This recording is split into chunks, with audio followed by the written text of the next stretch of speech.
Hi, my name is Dixie Morgese, and today we're going to be reviewing risk mitigation strategies for substance-affected families.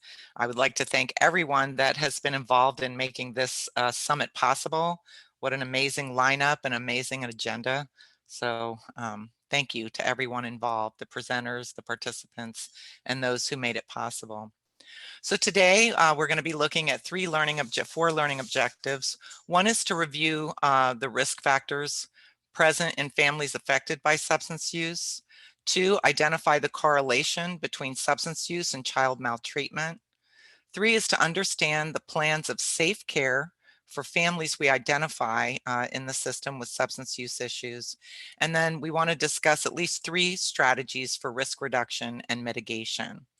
And what we're going to do first is we're going to look at three cases, and these are actual cases that I've worked with. And as we go through today's presentation, I encourage people to jot down risk mitigation strategies that they would employ as they think about these three cases. So the first one, Amy is 38 years old with a long history of trauma from childhood into adulthood.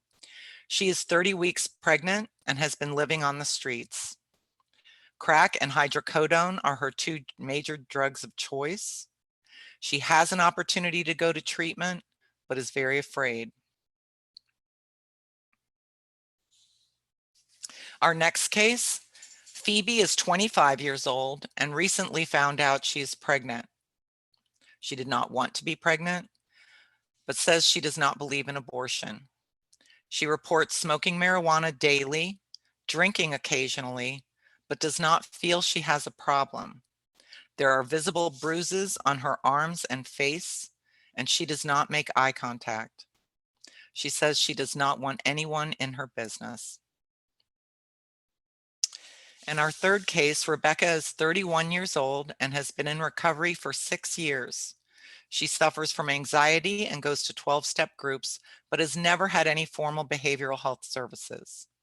She just gave birth to her first child and is experiencing severe depression, inability to sleep even when a babysitter takes the infant, and states she feels ashamed for resenting her baby. She says she cannot get him to stop crying, yet others hold him, and then he becomes content. She says she just relapsed on cigarettes and is afraid that she will relapse on opioids. So in all three of these cases, as well as many cases that we work with every day, we really need to say, what are the risk issues? What presents itself to us that puts both mother and child at risk, or the pregnancy at risk? And we need to identify where is the mitigation potential, because many times when we work with families, we can't do everything at once. We see a whole myriad of issues walking in the door, but it's very overwhelming for both the person we're working with as well as our staff to try to handle everything at once. So prioritizing the mitigation potential is really important. And in the role we hold, so I'm assuming that the participants that are here hold various roles, whether we're a peer, whether we're a supervisor, whether we're a clinician or a counselor. What can we offer? And in addition to that, who else do we bring to the table? Because one thing I know I have learned in this work is it truly does take a multidisciplinary team. And so when we're isolated in the work that we do, it's very easy to become overwhelmed ourselves, hand someone a referral, hope they get to the next place that they're supposed to get to, and check that off our list. And we know from reflecting on many of the cases that we work with, this is not sufficient, especially with this population in such a vulnerable time in the course of their development. So why is risk mitigation important? I want to first show you a film about the developing brain and the importance of the caregiver on the developing brain, and then we'll discuss further.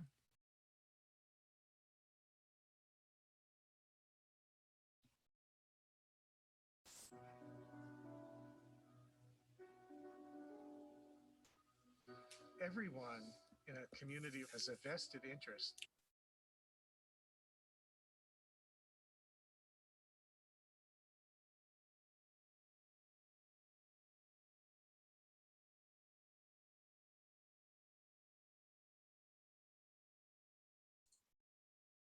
Dixie, if you want to stop sharing, I can share it.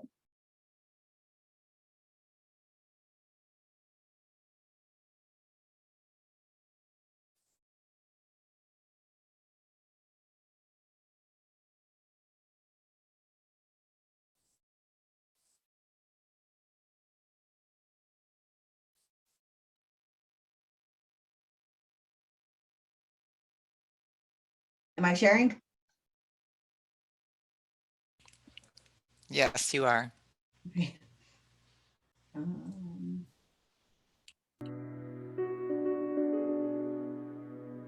Everyone in a community has a vested interest in everyone else's children because everyone else's children determine the next adult population that makes for a successful society.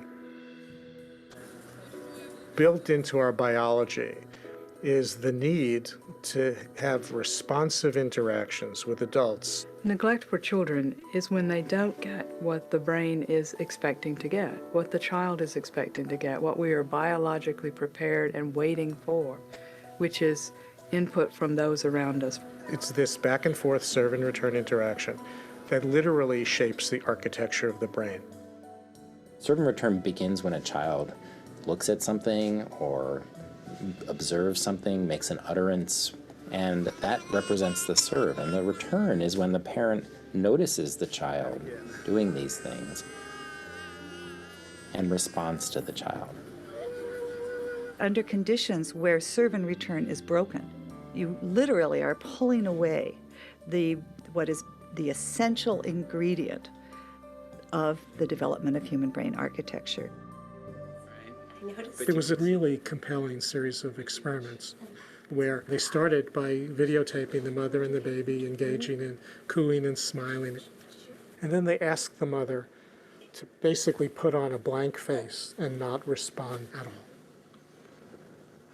all. When a baby is not attended to, that is a sign of danger to the baby biologically. So the stress systems become activated.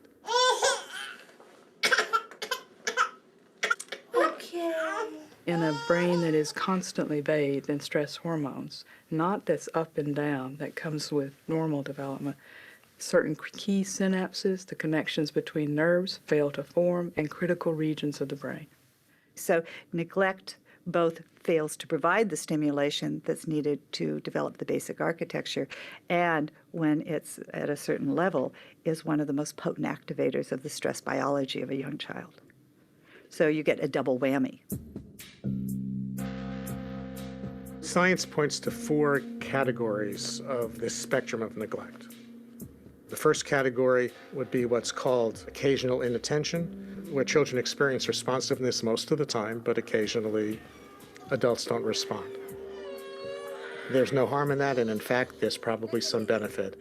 A child can learn to self-soothe and explore the environment, and all of those opportunities build brain architecture.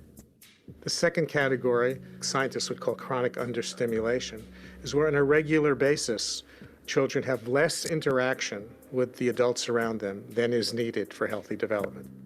Those children typically, when provided with enriched learning opportunities and more typical levels of serve and return, will show catch-up.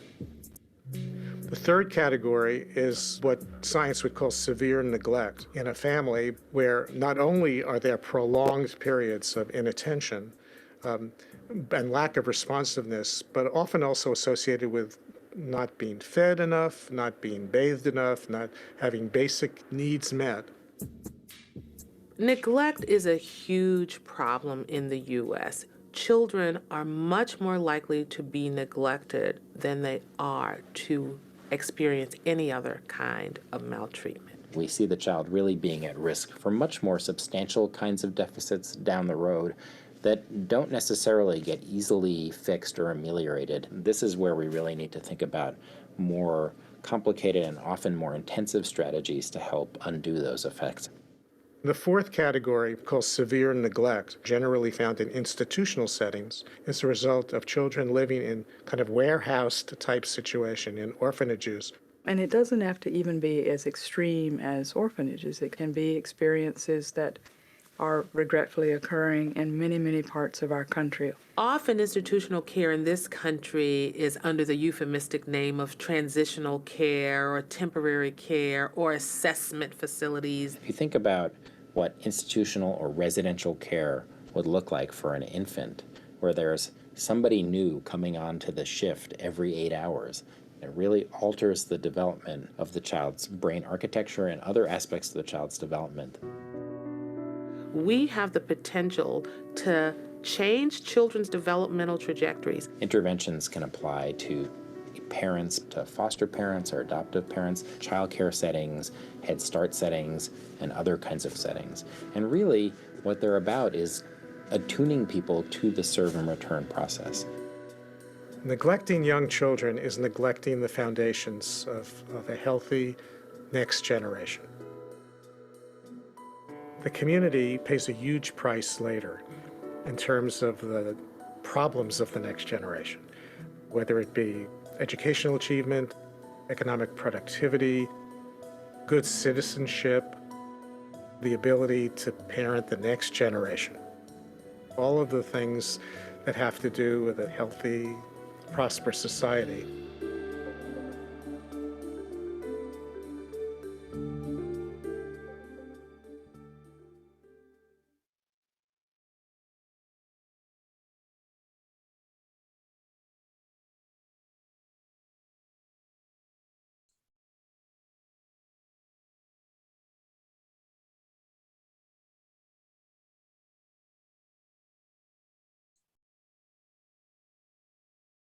You can share again, Dixie.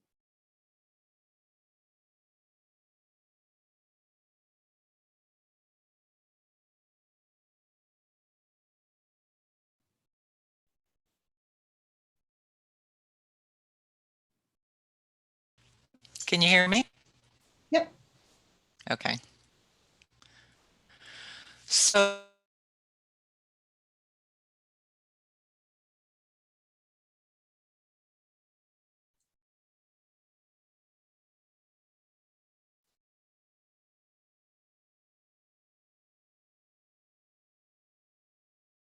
me? Now I can hear you and see you. Okay. It's saying my internet's unstable, so I don't know what's happening with that. Okay, so we can see that the caregiver and the child relationship is incredibly important, and that there are really gradations of neglect that children experience. And so we look at the substance use on parent might interact with their child and some of the other issues that might occur. And there's a lot we need to consider. So use of substances by women of reproductive age, we know it's increased significantly in Florida in the last decade. We have increasing numbers of infants who are identified with symptoms associated with exposure, either neonatal abstinence syndrome, and we see the term used more now, neonatal abstinence syndrome, or neonatal opioid withdrawal syndrome. We also see fetal alcohol syndrome and fetal alcohol spectrum disorder, which among women who are using also be present if they're using substances and alcohol at the same time, just alcohol. Parental use of substances is number one cause of child removal for children under age 5 in Florida. The number of women who die due to substance-related causes within a year of having a baby has become a public health concern in our state. Women who use substances are more likely to have an incidence of domestic or intimate partner violence. Women who use substances are likely to have experienced type of adversity. And children of parents who use substances are more likely to experience adversity in childhood. Many of you may be familiar with the ACEs study, the Adverse Childhood Experiences study, and we see that the number of parents who have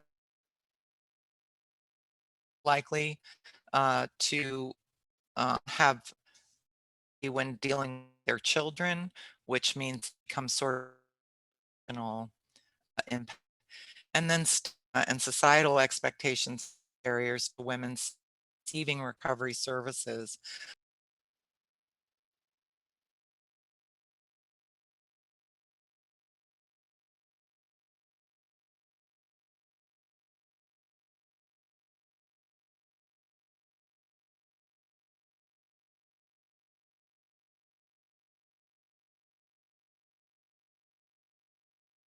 We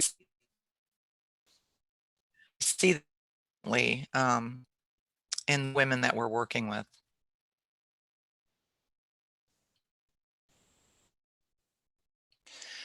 So child abuse, substance use tells us 1/3 to child maltreatment cases involve substance use to some degree.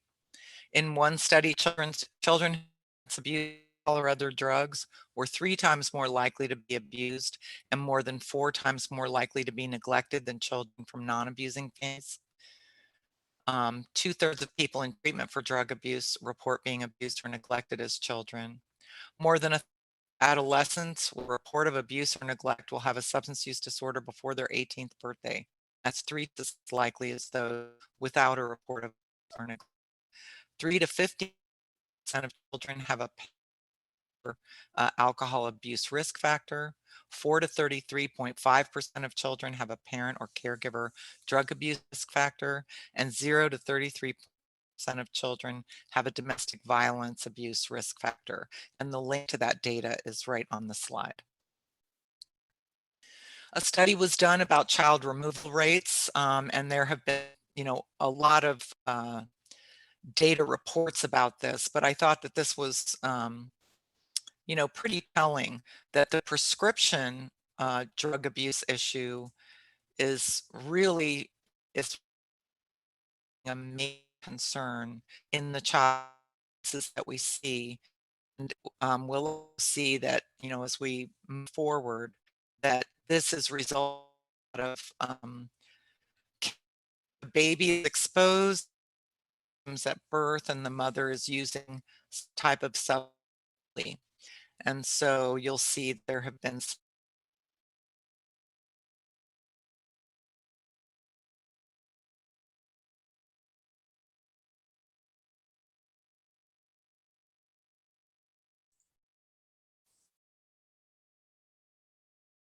Did we just lose her? I think so. I think so too.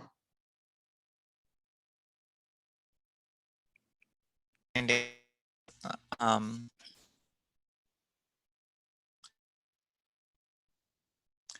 quality of view finds pretty. Hey, Dixie, do you have a different way to connect to Wi-Fi? Well, I have my mobile hotspot, so I'm trying to use that right now. Okay. Well, that sounded better. Okay, well, I've activated a mobile hotspot, so I hope. I'm sorry. And are you showing the slide, Lena, or am I? These are mine, but do you want to show yours? Well, I just need to advance it. However we do it, if you can advance it, that'd be great. So in drug-related maternal death, the cause of death to mothers during pregnancy or within 1 year of the babies, that's what we consider maternal mortality. And substance use has now become a leading cause.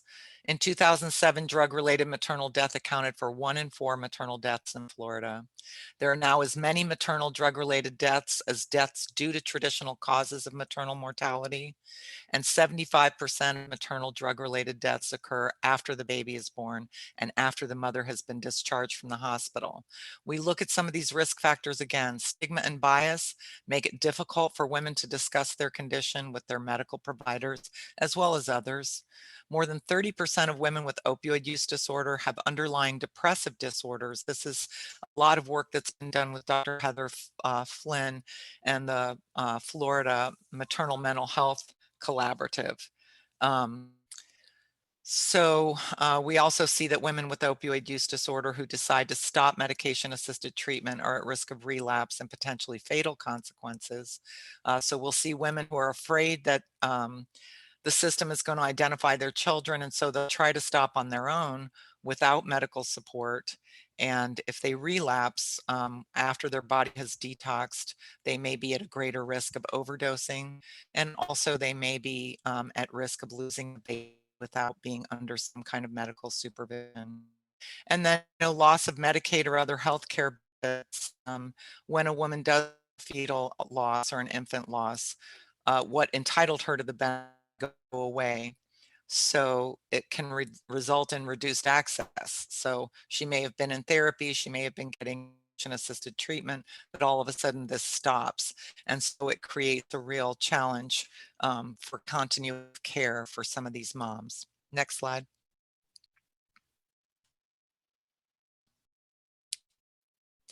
So the pregnancy associated mortality rates in Florida, you can see the red line is drug related, and it has now reached all causes. And just so you know, down here where it says MVA, that stands for motor vehicle accidents.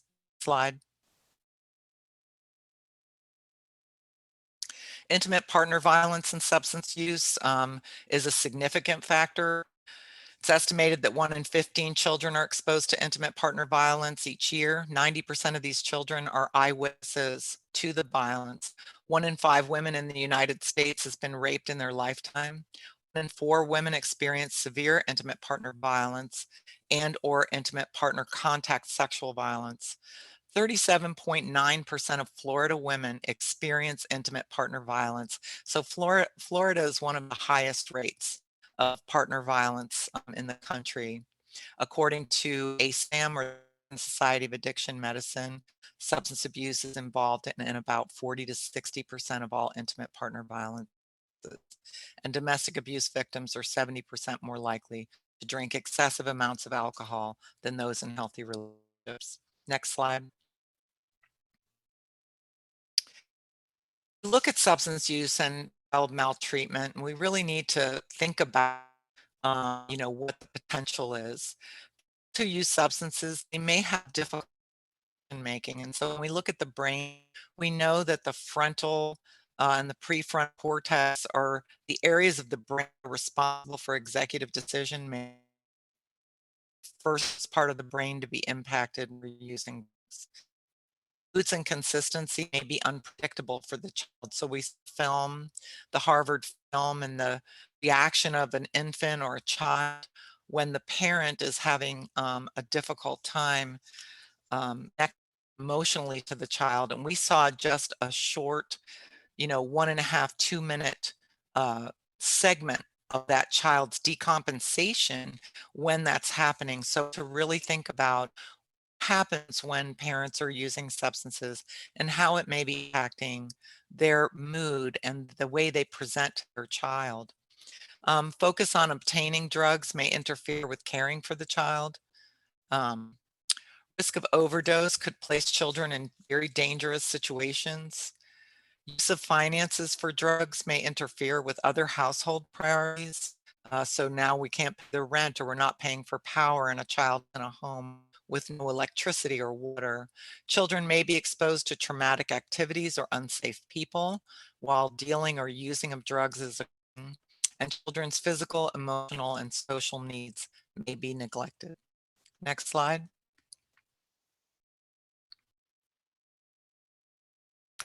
So plans of safe care have been part of the federal law for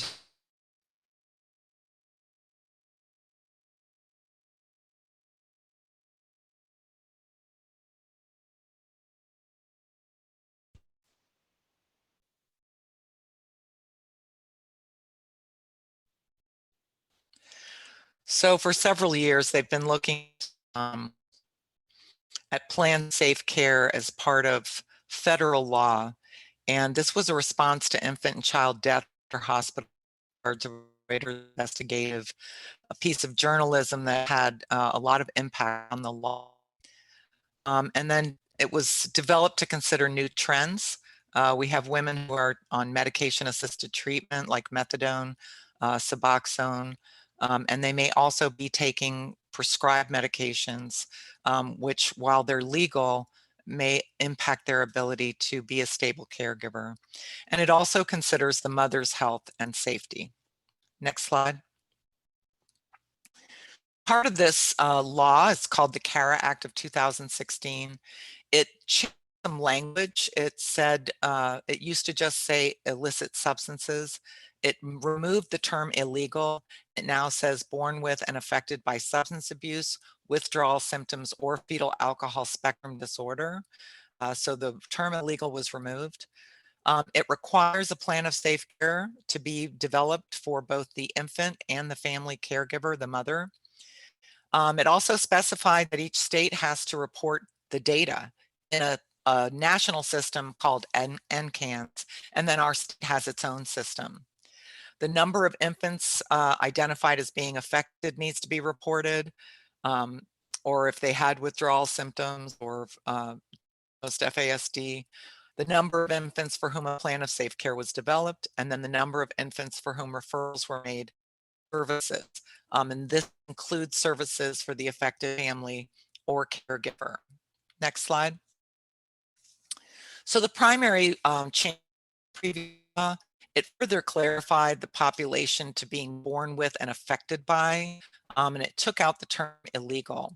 So that means, you know, prescription substances, including harm reduction medications. It required the plan of safe care to include both the needs of the infant and the family or caregiver. This is important because if the infant is removed from mother, then it provides an opportunity and should be a major goal for a team to come together and really think about what the mother needs, whether she is has the custody of the child or not. It also specified the data to be reported by the states, as we saw in the last slide. It specified an increased monitoring and oversight for states. We know that the plans of safe care are implemented and that families have access to services. And it's appropriate services, but also available services, depending on where someone lives in our state, maybe. I want to make sure that for those that work with the Department of Children and Families in the state of Florida, we don't get confused with a safety plan. So when a DCF call has been made and there is a determination based on legal evidence by the Department of Children and Families to do a safety plan, that is different than what we term the plans of safe care. So I want to make sure there's no mistake there. Next slide. And the elements that are in the legislation to be addressed in the plan of safe care include the mother's substance use and mental health history and her needs. So this is something that really optimally should be done with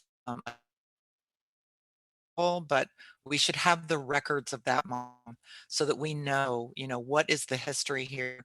Has she received mental health services? And we've seen many cases where there's been severe mental health issues and everyone's working in the dark.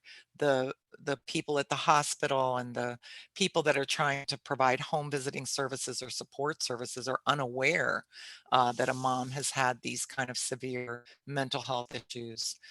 Looking at the infant's medical care history and needs, and a lot of this information comes from the neonatal intensive care unit or a pediatrician that may have been providing services to that infant within the first year of life. Mother's medical care history and needs. So there may have a chronic medical condition that requires ongoing care. She may have some kind of acute situation that should be considered when we're thinking about sending the infant home with mom or reuniting them with her infant. Fetal exposure to substance. What should we look at with the based on mother's use during the 3 trimesters of pregnancy. The neonatal intensive care kind of documentation and identified at that time. Were there any birth defects? How long did the baby stay in the hospital? What kind of interventions were necessary? And then the family caregiver history and needs. What else is going on? Who's in the home? Where is that baby going to go? Are the living arrangements stable? And what are the support networks? And those are really important. There is a full list of the required elements, and there is a department I've referenced in the slide. We're going to look at a film, and I want you to jot down things that you see in that film. It's the Royal Investigation. There are several films available on the web link associated, but take a little look at this. You're going to scroll down, Helena.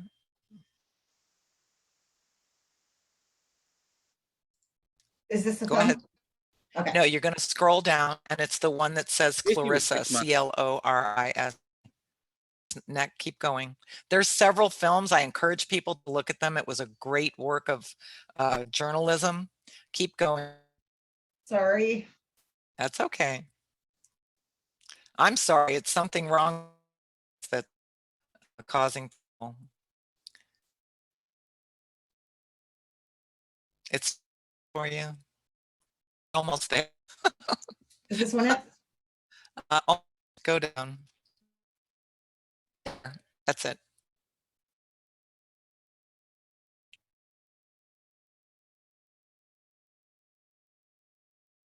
I must have a lag. This one? It was the where you were. Right there. Can you hear it? This is Braxton. I He was cannot. born dependent on methadone, the drug his mom was Can't. taking in an effort to get off heroin. He's had to overcome withdrawal symptoms, tremors, oversensitivity, and he still has difficulty feeding. But Braxton is lucky. His mother, Clarissa Jones, enrolled in a special program for addicted moms. The program may have saved his life and hers. Man, I know Braxton saved my life, and the fact that I was able to stay clean through my whole pregnancy and that I'm still clean right now, like it's him I look forward to every day, you know? But Jones' first pregnancy with her older son Jacoby, a different story entirely. Like, I was in labor, in the bathroom shooting heroin, about to give birth to my child. A lot of people were like, how could you dare do that? How could you dare do that to your child? But nothing matters except for getting high. When I'm getting high, nothing matters. I'm very selfish. I'm self-centered.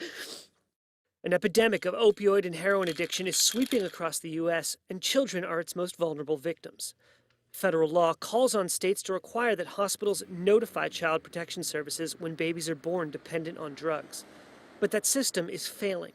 A Reuters investigation found 110 cases since 2010 of babies dying preventable deaths after their mothers were discharged from hospitals, even as they struggled with addiction, ill-equipped to care for themselves or their infants.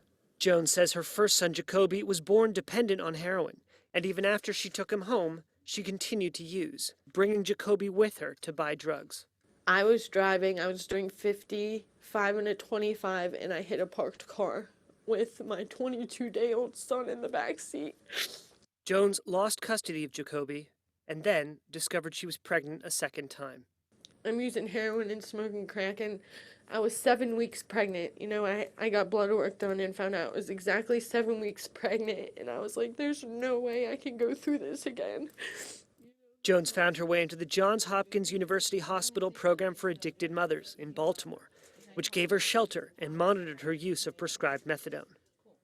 Dr. Laura Jansen with the Johns Hopkins University School of Medicine treated Braxton. It's hard to provide this level of service to these populations because it's expensive, frankly. But if you don't provide these services to pregnant women at a time when they need it, and not, you know, a month later, when they need it, when they're ready for treatment, if you don't provide the services then, they won't get accessed. And what will happen is you'll have women that are the unfortunate women that don't ever access substance abuse treatment. They deliver infants that are removed from their custody. They wind up with significant health problems because they're continuing to use. Those are the horror stories. That costs much more down the line than providing this care during pregnancy that's comprehensive and addresses all the needs of the mother, her pregnancy, and then the infant after birth. In 2013, 27,000 babies were born dependent on drugs, more than 5 times the number in 2003. It is a crisis. It is epidemic. The opioid crisis in this country is continuing to expand exponentially, and we're seeing more and more of these infants. Programs such as the one at Johns Hopkins are few, and they're scattered across the country. But they can make all the difference for a mother and a child. I know that there is a program out there that is going to offer the resources that I needed or that someone else might need to save your baby's life, to save your life. Jones regains custody of her older son, Jacoby, on December 9th.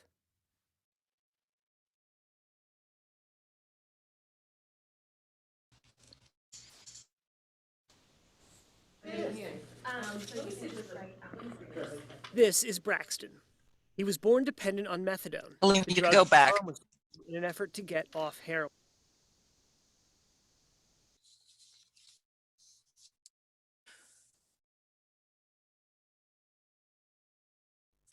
So we think about mitigation issues. Can everyone hear me? Helena, can you hear me? We look at these situations and we think about some of the mitigating actions that we can take, and you know, what courage it takes for a woman to share her story. When she's been through something like this, and more we are seeing women who are struggling so much. So look at some of these risks. What are some of these mitigating actions? In partner violence, obviously calling the police when we know someone is in imminent danger. If we're a healthcare professional, really making that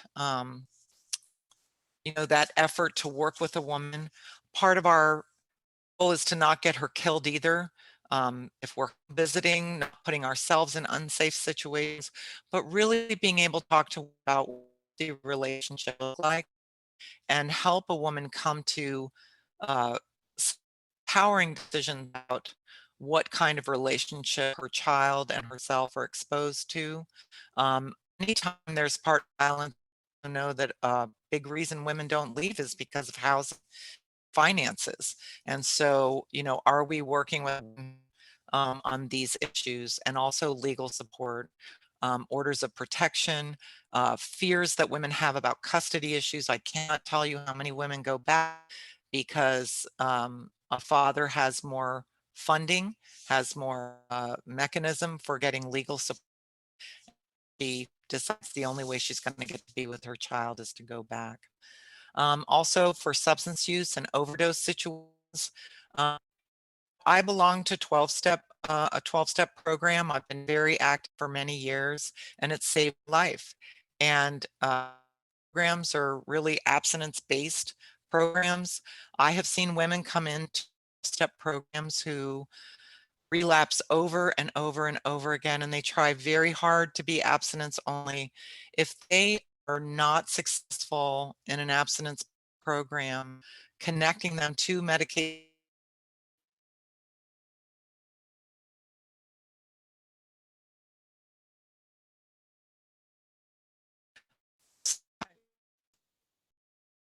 kind of treatment that helps them with some of their mental health issues and their really risk addiction issues is important. So, you know, we have these various issues and risk factors, and we just need to really think about, you know, what are we doing in relation to each one? And this is for the adult. So we also need to be looking at things like nursing services that are available, Healthy Start home visiting. How are we following up with mom and a physician, can we encourage a mother to talk to her medical provider? Can we talk to her about what kind of strategies she's employed before to stay clean? You know, in recovery management, helping her with things like a RAP app, you know, the wellness action planning, being motivational, telling her that she's going to be a great mom if that's what she chooses to do, and that you just support her. Also, you know, many women who have medical issues or dental issues that are all of management, and it's hard to stay clean when you're dealing with pain. And so really having the conversation with a woman about she's dealing with pain, especially postpartum. She's had C-section or, you know, a difficult birth. Talking about how to stay healthy, how to get WIC. We've had several incidences where, you know, somehow between the NICU and the mother being at home with her infant, the WIC didn't get started, and it's very expensive to get formula, and really helping to bridge that so that she's not stressing about her to put gas in her car or get formula for her child. And then the follow-up Medicaid services after the baby. For stress, you know, I can't stress enough issues of anxiety that so many of the young women that we work with have. And so helping them natural ways that they can counter anxiety, like what kind of things are stressing out. I always ask a woman, what is the stress right now?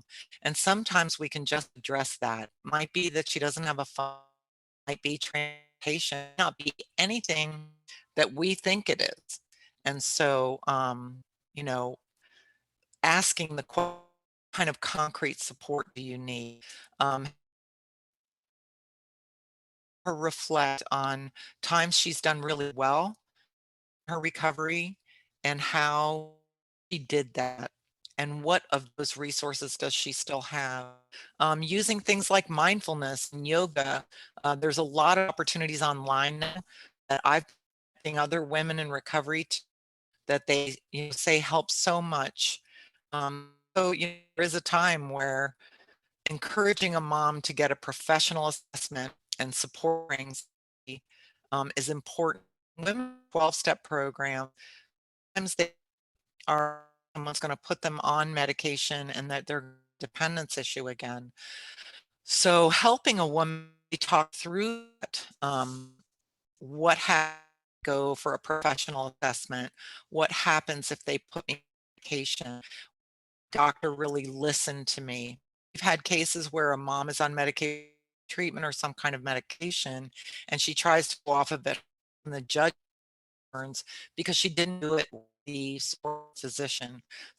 Make sure that they know is your medical support, but be assertive. Needs and wants are if you're trying to get off all medication, then express and let your physician talk to you about when that might be the best value.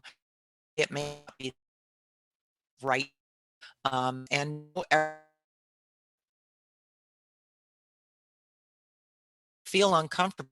Your provider, you an opinion. You know, you can another provider of NAT that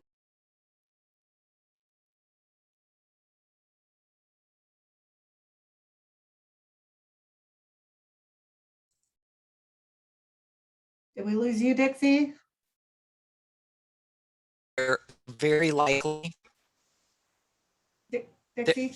Yes. Can, do you think it might work better if you turn off your camera? Maybe. It just Trying to see started how getting to. really choppy again. Okay. Trying to see how to do that.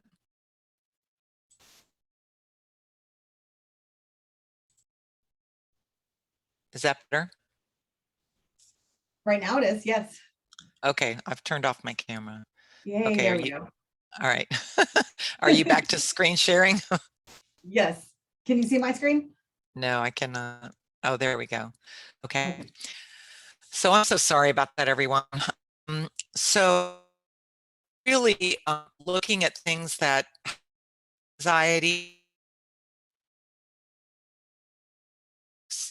um, doing craft, reading.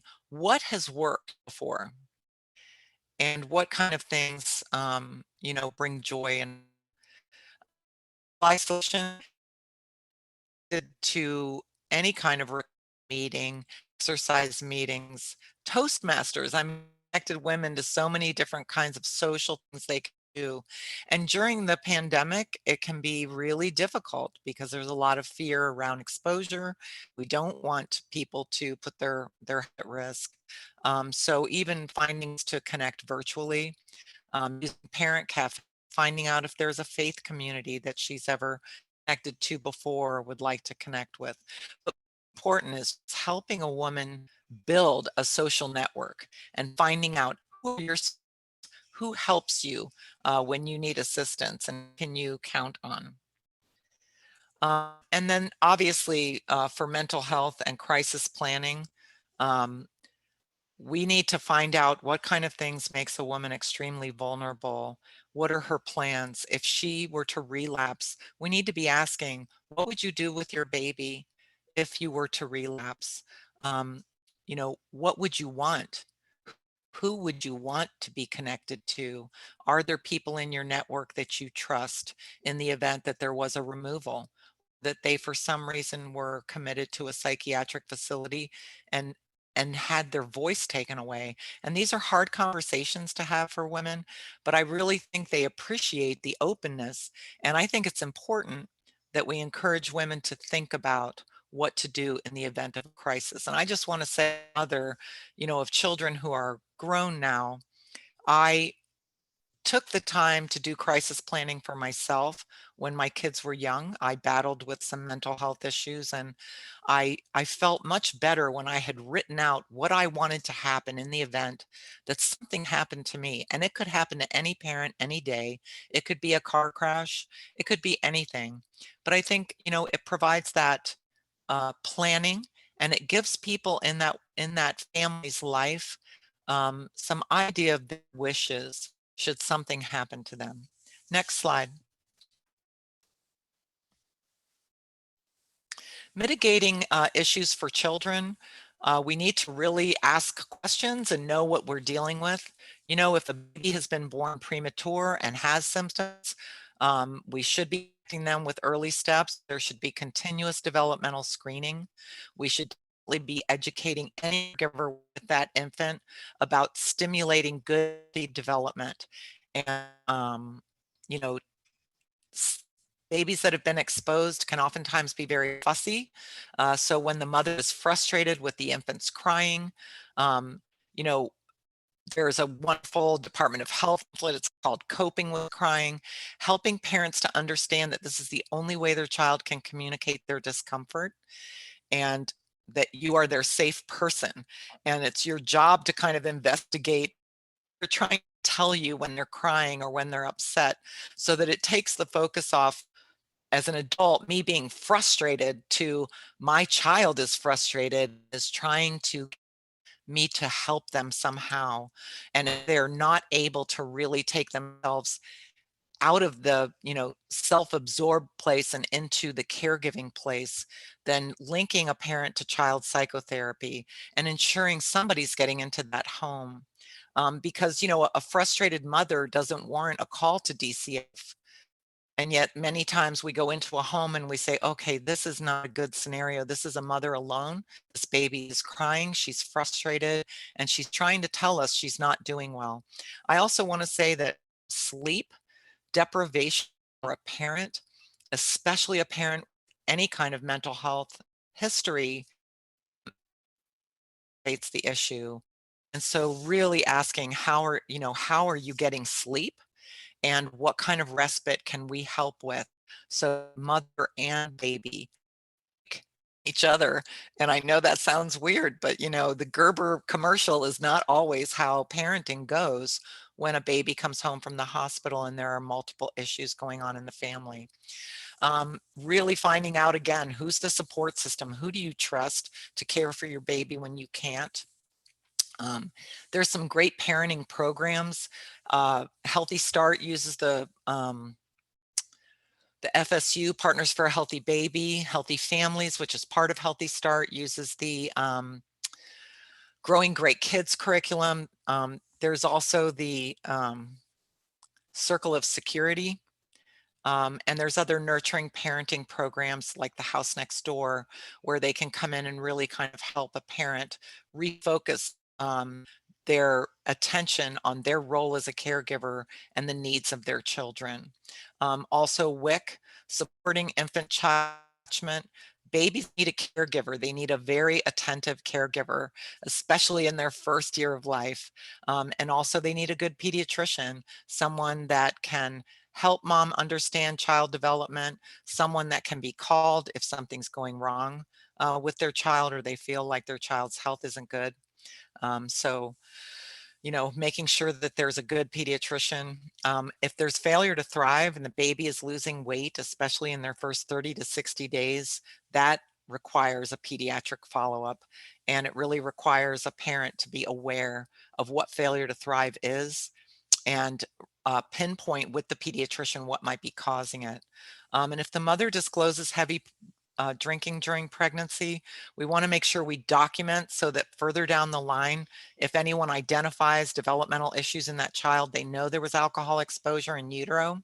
We want to provide education to the mother about fetal alcohol spectrum disorder, what it is, how it may present in her child through all stages of development. And we also want all this information to be followed up with the pediatrician. And remember, that plan of safe care should address these mitigating issues. Next slide.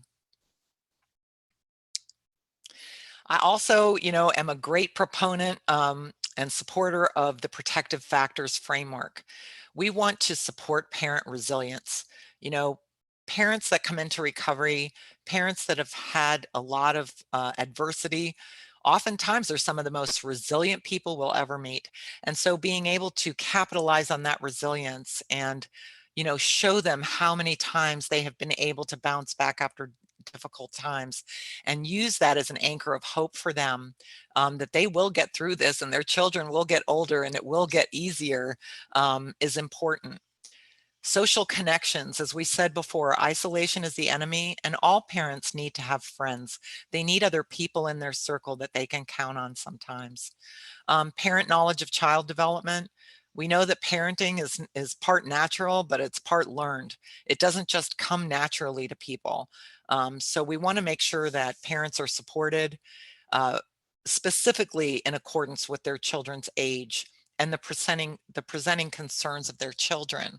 So, you know, we know that babies don't potty train at 11 months old. Not every parent knows that. Social and emotional development of children. Parents need to help their children communicate. And in the early days of child development, the child does not have language. So that communication is, you know, done through crying and touching and giggling and babbling. And so we really want parents to understand what those things are, what they mean. What is an infant cue? If the child is turning his head away when we try to feed him, what does that mean? And so we want to make sure that parents have all the information they need about the social and emotional development of children at each stage. And are we helping them be able to support that? And then obviously the concrete supports. If people aren't getting their basic needs met, they don't think about some of those other things because they're trying to figure out how they're going to pay a bill or how they're going to, you know, put gas in their car or, you know, how they're going to get childcare so they can go to work. So those protective factors, we should be looking at how to help the family build protective factors in relation to the risk that they present with. Next slide. So this is a great film. It's called Building Adult Capabilities to Improve Child Outcomes. And it's just a short, fun clip. Go ahead.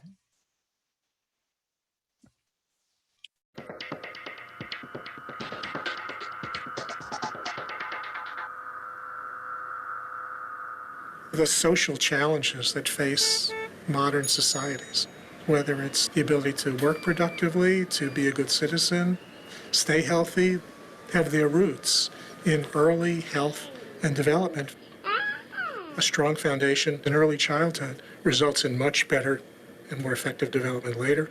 A weak foundation really puts us behind. The most important thing children need to thrive is to live in an environment of relationships that begins in their family, but also extends out to include adults who are family members in childcare centers and other programs. What children need is for that entire environment of relationships to be invested in their healthy development. We've shown from decades of testing interventions that we can improve outcomes. But the magnitude of those impacts is not good enough. Science is now available to help us think about what we might do that would have a bigger impact than the best of what we've done before. So we began to ask, what could we be doing differently? What could we do to be smarter? Children who are at the greatest risk for the poorest outcomes in learning and health and behavior are children who experience a pile-up, a cumulative burden of one after another of risk factors. And then the burden is more than any child could be expected to overcome. So we began to focus on the development of the adults. What could we be doing to strengthen the capacity of everyone who interacts with children? This led us to think about the kinds of skills you need to deal with adversity. These skills of focusing attention, planning, monitoring, delaying gratification, being able to solve problems, being able to work in teams, executive function and self-regulation. They're also the kind of skills you need to create a well-regulated home and school environment in which healthy development and learning can take place. And then brain science started to tell us that differences in those skills start to develop in infancy based on the environment kids live in. So how do those skills get built? Well, if you don't develop them early, how do you develop them later? Actually, you can build them later because the period of flexibility and plasticity for this part of the brain doesn't fully mature until age 25 to 30. And then the light bulb went on. The reason we're not getting a bigger impact is not because we don't know about how to influence development, but because we're giving information and advice to people who we need to do active skill building with. Skill building by coaching, by training, by practice. But we're not doing that. So we now have developed this theory of change that says we need to focus on the development of the adults who are important in kids' lives. So try this. How does that work? That's a new idea. Buen trabajo. We need to focus on their skills, their needs, in order for them to be better, more effective parents, in order for them to be better prepared to be employable, which would enhance the economic stability of the family, which is also good for children. Second of all, we looked at many people in preschool programs and childcare centers. And we said, what are we doing to build those skills in the providers? They need skill building as well. And also the community can help to build and reinforce the capacities that parents need. And the community also includes programs in which the people who work in the programs have sufficient skills. Third of all, what are the major sources of toxic stress in this community, and how can we reduce them? Moving it up to a policy level, how are our policies strengthening communities' abilities to reduce source of toxic stress and caregivers' abilities to provide what kids need? The development of our human capital is our future. The development of a productive workforce is our future. The development of a healthy population is our future. This kind of future orientation is critical for a healthy society. It's critical for a thriving business. It's critical for successful environmental relationships to raise children. It's all about being able to plan for the future, to have a future. And that's why this is so important.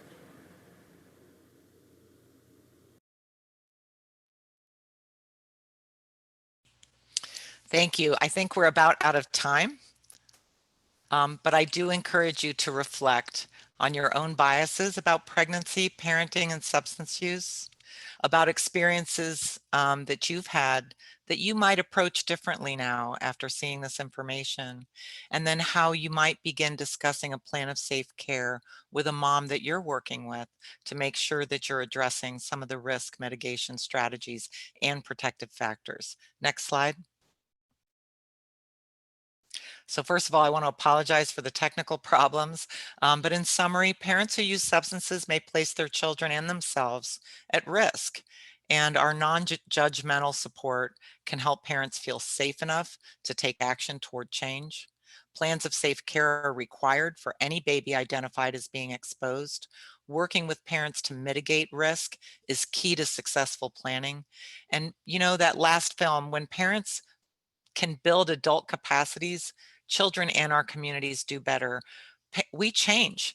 And just because a parent struggled 5 years ago with, you know, a child that was removed doesn't mean that they have not developed and that their capacities and capabilities are better now. So I thank you all for hanging in there with me during my unstable internet connection, and I hope you enjoy the rest of the conference. Thank you.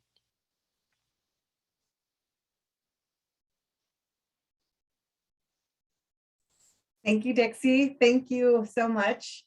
Thank you all for sticking through the technical difficulties. And we in the chat have our survey. If you are interested in a CEU, please complete the CEU survey. And a special thanks to Florida State University for providing our session survey. So if you would like the CEUs, please complete that one. That one is required. The other one is to help us with the rest of the summit. So we thank you so much. If you have any questions at all, I know we're over time. I can stay on if you'd like to give me questions, or you can email me. I can too. Okay, perfect. Or you can ask questions now.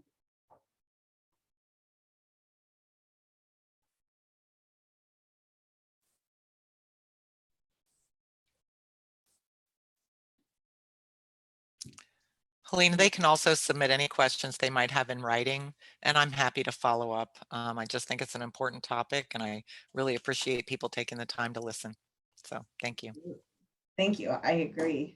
Yes, definitely feel free to reach out, and have a wonderful rest of your day. Thank you for attending our first day at the Path for Hope Summit. Great job. Thanks. Bye.